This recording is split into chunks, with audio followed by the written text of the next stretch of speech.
point météo. Merci beaucoup, on a retenu vos conseils. Alors, on passe maintenant à la seconde partie de l'émission, qui est en partie consacrée à l'humour, puisqu'on reçoit aujourd'hui Jules. Bonjour. Bonjour. Alors, vous êtes dessinateur et auteur d'un recueil de dessins qui s'appelle Da Vinci Digicode, que Mickaël montre très bien à la caméra, voilà. Qui n'épargne personne, hein, les éditeurs, les hommes politiques, les militants altermondialistes, tout le monde y passe, pour notre plus grand plaisir. Stéphanie Bataille est également notre invitée. Bonjour. Oui, tout à fait. Me voilà, ça y est, j'arrive. Bonjour.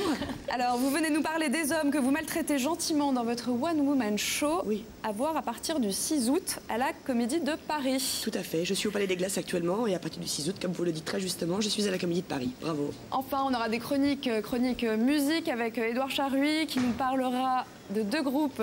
L'un, ce sera de la pop, les Pipettes, l'autre du rock, Lost Prophets. Et puis Majda, bonjour, vous nous présenterez à la fin de cette émission les collections d'été du créateur Fabien Nobile, un jeune créateur. En plus.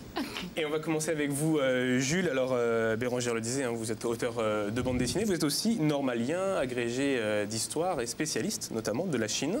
Alors, on va vous faire réagir d'abord sur l'actualité, puisque c'est votre sujet, l'actualité. La guerre au Proche-Orient.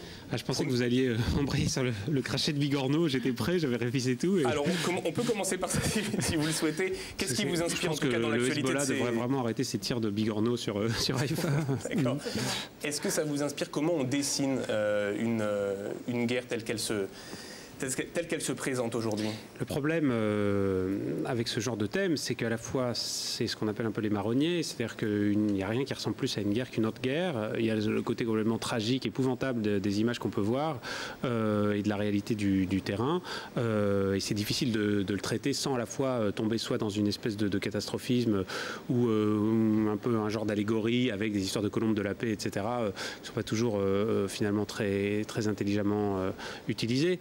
Donc c'est assez délicat. Bon là, très souvent il s'agit de croiser des événements aussi, du coup on peut parler des choses un petit peu différemment. Là il va y avoir dans le Charlie Hebdo de mercredi à venir des dessins qu'on a réalisés hier et où notamment sur le Liban où il y a scène de terreur à Beyrouth et puis on voit une femme comme ça dans un paysage de ruines qui tient son enfant mort et puis elle pleure comme ça les yeux au ciel et puis il y a deux touristes français en short à côté qui disent on se croirait à Avignon. Donc voilà, c'est plus beauté en touche. Mais voilà.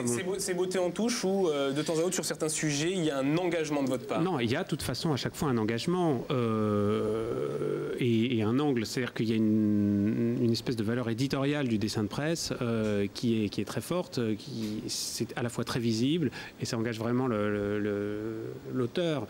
Bon, c'est pas comme un commentaire finalement incidemment fait au coin d'un journal.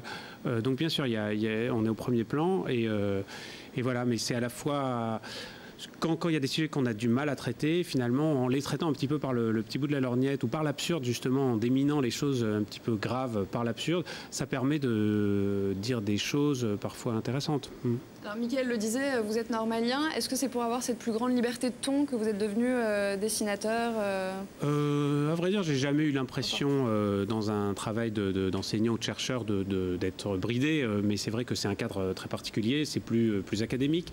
Le dessin de presse, c'est quelque chose, et la bande dessinée, c'est quelque chose pour lequel on peut donner vraiment libre cours à toute son imagination. Et c'est ça qui me plaisait, évidemment.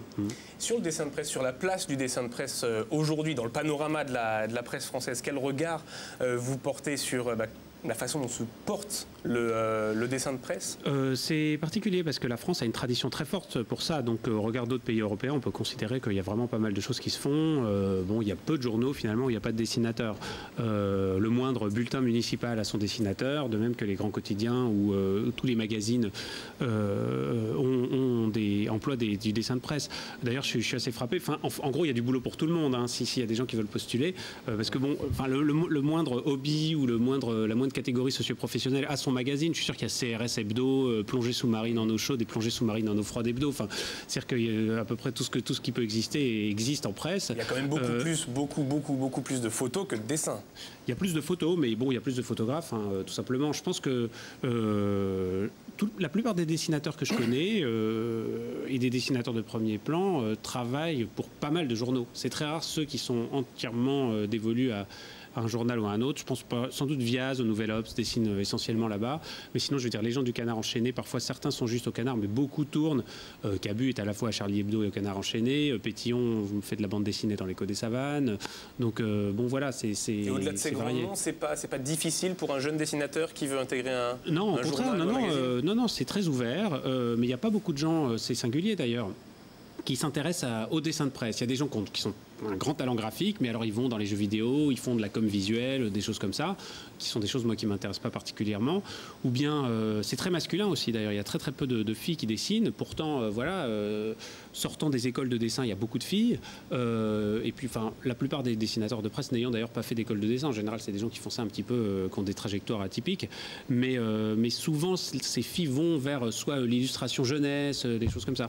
Bon, c'est en gros voilà, c'est une espèce de convergence entre un goût du politique, un souci de l'actualité et puis un plaisir graphique. Donc c'est cette convergence-là qui est assez rare. Donc souvent on voit des gens qui ont des idées un peu, des calembours, des choses comme ça qui nous amènent des dessins dans les journaux pour lesquels je travaille. Et juste, en fait, c'est pas très drôle, c'est un peu... Ils n'ont pas l'œil, je dirais, de l'actualité. Et c'est ça qui pêche souvent, plus que tout. Alors vous parlez de l'actualité, on voit à l'écran certains de vos dessins. Vous avez publié une BD qui s'appelle « Il faut tuer José Bové ». Alors José Bové pourrait bien être candidat à la présidentielle en 2007. En tout cas, il en a exprimé, on va dire, le souhait. Vous avez du pain sur la planche, vous allez vous régaler. On s'est dit que l'album qui est sorti il y a 2 ans allait être relancé si jamais il repassait comme ça à l'assaut dans la campagne, parce qu'il allait se faire beaucoup d'ennemis. Et donc d'ailleurs je crois que ça a été le cas à partir du moment où il a commencé à faire ses effets d'annonce autour de ça. Alors pourquoi pas? En même temps, bon, le titre parle de ça, mais c'était plus un album qui traitait des questions autour de l'altermondialisme et de tout cet univers-là. Alors que finalement l'autre album qui s'appelait La Croisade s'amuse et qui traite du choc des civilisations, là pour le coup il est vraiment très très chaudement dans l'actualité. Surtout ces derniers jours. Jules, merci beaucoup d'être venu sur notre plateau. On rappelle la publication de votre dernier ouvrage, Da Vinci Digicode. C'est paru aux éditions d'Angers Public. Merci beaucoup. Merci. Il est maintenant temps de passer